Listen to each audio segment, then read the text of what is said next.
வேண்டும். ஜகாத்தையும் அது கடமையான உடனே அதை நிறைவேற்றிவிட வேண்டும். தொழுகையை அந்த நேரத்தை விட்டும் பிற்படுத்துவது கூடாது.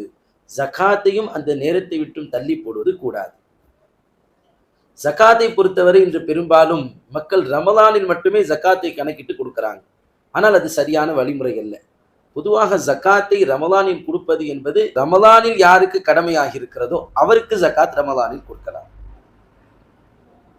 மற்றபடி யாருக்கு எந்தெந்த இஸ்லாமிய மாதத்திலிருந்து அடுத்த ஒரு வருடம் அதே இஸ்லாமிய மாதம் வரும் வரை ஜகாத் கடமையாகிவிட்டதோ அவர் அந்த நாளிலே சரியாக கொடுத்து விட வேண்டும். ஒரு மனிதருக்கு ஷாபானுடைய 7ஆம் நாள் ஒரு குறிப்பிட்ட பொருள் வந்திருக்கிறது. அந்த பொருள் அடுத்த வருடம் ஷாபான் 7ஆம் நாள் வரை ஜகாத்துடைய நிசாப் அளவுள்ள ஜகாத்து கொடுப்பது கடமையான அளவிற்கு காசோ பணமோ தங்கமோ உள்ள ஒரு மனிதருக்கு ஷாபான் 7 அடுத்த ஷாபான் 7 அவர் அதை கொடுத்து விட வேண்டும். இல்லை அடுத்த மாதம் ரமலான் வருதே அப்போ நம்ம கொடுத்துக்கலாம் என்று பிற்படுத்தக்கூடாது. ஒரு மனிதருக்கு சஃபரிலே 25 ஜகாத்து கொடுக்க வேண்டிய அளவிற்கு தங்கமோ அல்லது பொருளோ அவர் பணமோ இருக்கிறது என்று சொன்னால் அடுத்த வருடம் சஃபர் 25 அந்த ஜகாத் அவர் மீது கொடுப்பது கடமையாக இருக்கிறது.